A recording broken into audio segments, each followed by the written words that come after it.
싱하이밍 주한 중국 대사의 발언 논란으로 한중 갈등이 최고조에 치닫는 상황입니다. 그런데 싱하이밍 대사가 1박에 1,000만 원이나 하는 곳에 공짜 숙박을 했다는 의혹이 불거지면서 또 파장이 커지는 분위기입니다. 이 부분부터 좀 짚어보겠습니다. 자, 김진희 변호사, 여기 좀 사진 좀 띄워주실래요?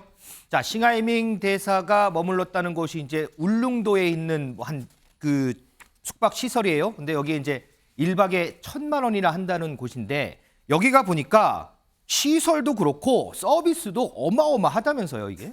네, 그렇습니다. 말 그대로 정말 이제 초호화 숙박시설이다 이렇게 말해도 이제 과언이 전혀 아닙니다. 네. 이제 이곳에 대해서 간단히 말씀드리면 지금 이제 신 대사가 머물렀다는 그곳은 이제 아내와 함께 무료로 숙박을 한 의혹이 있는 곳인데요. 네. 이제 중국에 진출한 이제 기업이 울릉도에서 하고 있는 곳인데 이제 2인이 연박을 해야 되는 게 이제 필수라고 합니다. 근데 이제 1박이 최소 얼마냐면 1박에 1,000만 원이라고 합니다. 그러다 보니까 이제 굉장히 그 비용적으로도 고액이라고 할 수 있는데요. 1박에 1,000만 원이요? 네네. 참. 그래서 이제 뭐 2인이 이제 뭐 숙박을 하게 될 경우에 이제 그리고 이제 뭐 2박을 잔다고 하면 2,000만 원 정도라고 그렇죠. 하니까 뭐 한 번 여행 갔다 오면 굉장히 많은 돈이 이제 드는 그런 숙박업소라고 할 수가 있습니다. 네. 근데 이제 뭐 보도에 따르면 이런 비용에는 뭐 식사 비용 등이 모두 포함된 것이다라고 이제 얘기를 하는데 네. 일단 서비스 면에서 보면 이제 뭐 식사 같은 경우에는 뭐 한식이나 양식, 중식 이런 거 중에서 취향에 따라서 또 따로 준비를 해준다고 하고요.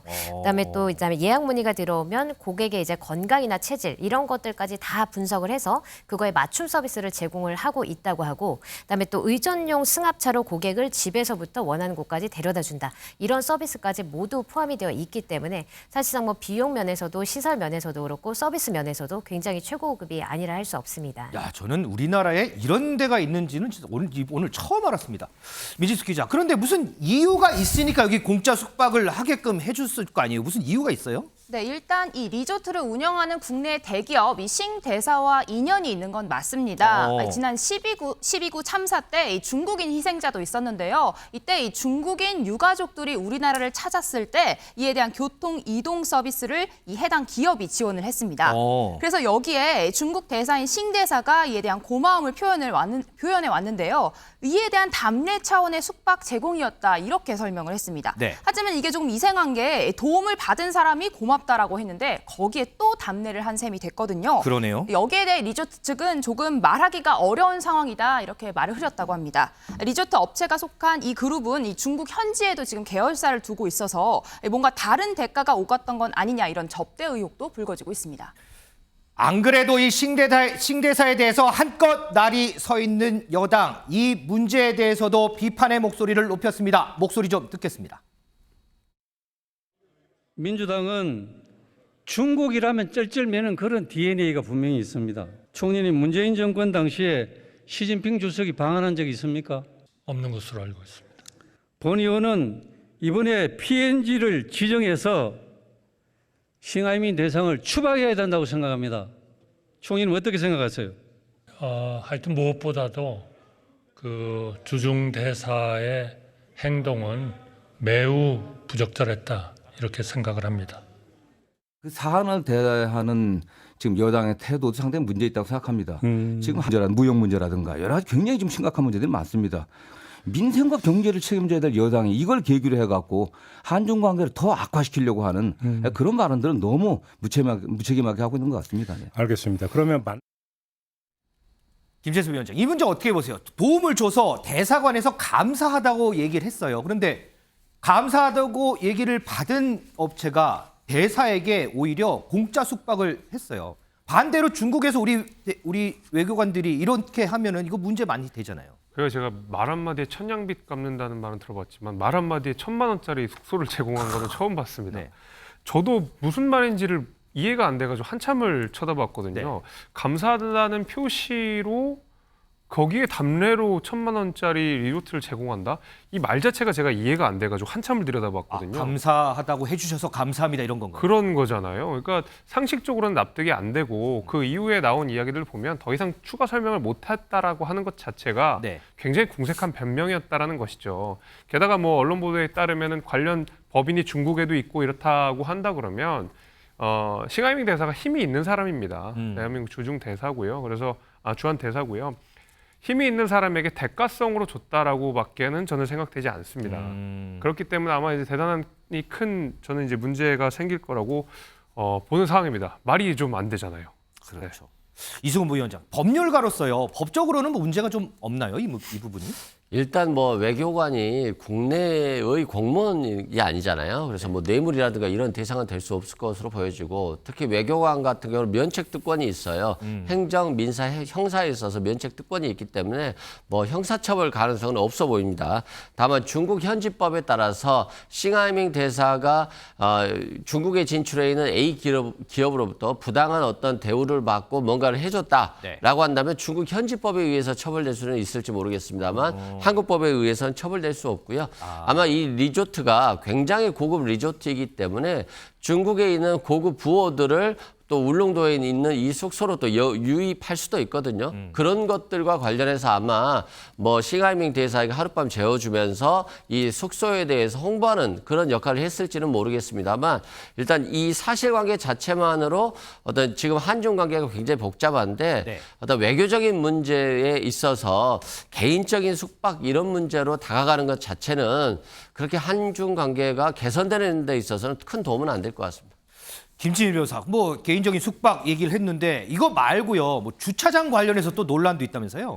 네, 그렇습니다. 싱 대사가 부임한 지 3개월 뒤인 2020년 이제 4월부터 중국 대사관은 이태원 인근의 공관원 숙소 시설 그 부지를 사설 주차장으로 대여해서 이제 논란이 되고 있습니다.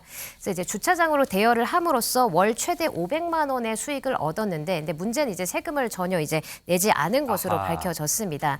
또 게다가 이제 비엔나 협약에 따르면 외교관은 영리행위 자체가 이제 금지가 되어 있습니다. 네. 그러니까 이제 외교관이 접수국에서 영리를 위해서 뭐 직업적, 상업적 활동을 해서 안 된다. 이런 부분이 명확하게 규정이 되어 있는데도 불구하고 지금 이렇게 영리 행위를 한 것이기 때문에 이런 부분도 또 위반 여지가 있는 것입니다. 그렇군요. 그리고 또 이 외에도 이제 방역법 위반 혐의도 있는데요. 방역법 위반이요? 네네. 그래서 2021년 8월, 9월 이때면 이제 코로나 굉장히 심각할 때라서 그렇죠. 이제 뭐 사적 모임은 안 된다. 그리고 3인 이상 만나면 안 된다. 이런 규제가 있었는데도 불구하고 네. 이 싱 대사가 국내 대기업 임원들 8명에서 12명, 굉장히 많은 인원수인데 많죠. 이렇게 하고 같이 모임을 가졌기 때문에 방역법 위반의 혐의도 지금 받고 있습니다.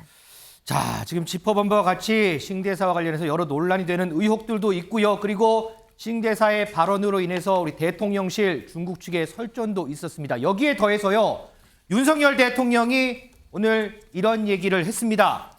싱하이밍 대사 상호 존중 태도가 있는지 의심스럽다. 부적절한 처신에 우리 국민이 불쾌해하고 있다. 이렇게 직접적으로 얘기를 했습니다. 김재수 위원장. 거기에다가 대통령실에서 이런 얘기를 했더라고요. 중국의 적절한 조치를 기다리고 있는 상황이다라고 했는데, 적절한 조치는 뭘까요, 도대체? 명백한 사과가 적절한 조치라고 사과. 생각합니다. 싱하이밍 대사의 이야기는 누가 뭐래도 내정 간섭으로 해석될 겁니다. 윤석열 정부의 외교 정책에 대해서 이래라 저래라 하는 투로 들리거든요. 그렇기 때문에 여기에 대해서는 대한민국 정부 입장에서는 명확하게 좀 지적을 할 필요가 있고, 중국 역시도 만약에 한국과의 어떤 관계 개선을 위해서라면 적절한 사과의 메시지가 저는 분명하게 나와야 된다고 생각합니다. 지금 이제 야당이 지적하는 것처럼 왜 이렇게 한중 관계를 악화하냐고 지적을 하고 있는데, 문제의 발단은 여당이 아니라 싱하이밍 대사의 저 발언 자체입니다. 그렇다 그러면 만약에 야당이 정말 한중 관계 개선을 위해서 진심이라고 한다 그러면 이재명 대표부터 나와가지고 싱하이밍 대사 말 부적절했다라고 먼저 이야기를 해야 되는데, 싱하이밍 대사가 이 연설문을 쭉 읽어나가는 과정에서 이재명 대표는 그 어떤 제지도 하지 않았고요. 사후에 그 어떤 비판도 하지 않았습니다. 그렇다 그러면 이재명 대표는 싱하이밍 대사의 말에 동의를 한다라는 것이거든요. 그렇게 됐을 때 싱하이밍 대사의 부적절한 발언에는 동의하면서 여당의 비판에 대해서는 왜 한중 관계 악화하냐는 말 자체가 굉장히 부조리인 거죠. 저는 그런 의미에서 지금 야당이 정말로 한중 관계에 대해서 진심이라고 한다 그러면 싱하이밍 대사에서 비판하고요. 그 대통령실 지적한 거 역시 중국 역시도 대한민국 정부에 대해서 진지한 사과를 해야 될 필요가 있다, 이렇게 생각합니다. 이승훈 부위원장 생각은 어떠세요? 대통령이 이렇게 직접적으로 언급했다는 건 이 사안을 상당히 심각하게 보고 있다, 이런 뜻 아닌가요? 윤석열 대통령 입장에서 보면 심각하게 보는 거죠. 왜냐하면 한미일 동맹에 굉장히 힘을 쓰고 있고 특히 그 과정 속에서 중국과의 어떤 긴장감이 나오고 있거든요. 그리고 후쿠시마 오염수 관련해서도 윤석열 정부가 일본 편을 든다 이런 비판이 많이 있었기 때문에 당연히 중국을 견제하는 점에 방점을 둬서 일본과의 어떤 셔틀 외교 이런 것들이 한일 관계가 개선되는 데 있어서 오히려 도움이 될 수 있는 정책 기사는 하고 있을 것으로 보여지고요. 또한 지금 최근에 반도체 전쟁에 있어서도 미국은 한국 보고 미국 편을 들라, 중국은 또 자신의 편을 들라고 하잖아요. 그렇죠. 그만큼 지금 경제 체제도 미국과 중국이 굉장히 대립 체제로 가고 있는데 여기에 대해서 한국이 어느 편을 들 것인가의 문제인 것 같고요. 다만 우리가 중국을 불필요하게 자극할 필요는 없을 것 같아요. 물론 싱하이밍 대사의 발언이 좀 부적절해서 우리가 비난할 수는 있겠습니다만 네. 우리 윤석열 정부에서도 내정 간섭을 한 것들이 있거든요. 예를 들어서 대만 문제에 대해서 힘에 의한 현상병을 원하지 않는다. 중국 입장에서 보면 굉장히 내정 간섭이라고 볼 수 있거든요. 중국 입장에서 봤을 때 이제 그래서 지금 대중국 원래 흑자국이었는데 최근에 굉장히 무역 적자가 지속되고 있고 또 지금 우리나라 15개월 이상 무역 적자예요. 예전에 일본으로부터 경제 보복을 당했을 때 반도체 부품 소재 장비에서 굉장히 문제가 있었잖아요. 네. 근데 만약에 중국이 단체 관광객으로 인한 사드 보복 같은 게 아니라 원자재 수출을 통제해버리는 방식이라고 한다면 우리 반도체라든가 전자장비업체 굉장히 힘들어질 수 있거든요. 그래서 저는 정치적인 계산으로 너무 강경한 발언을 하는 것보다는 중국의 잘못된 점에 대해서도 지적을 하더라도 네. 이 사태를 확전시키는 방향으로 가서는 안 좋겠다 이런 생각이 듭니다. 자, 어쨌든 부적절한 발언의 싱하이밍 대사, 중국이 어떤 조치를 할지 그 부분도 좀 살펴보겠습니다.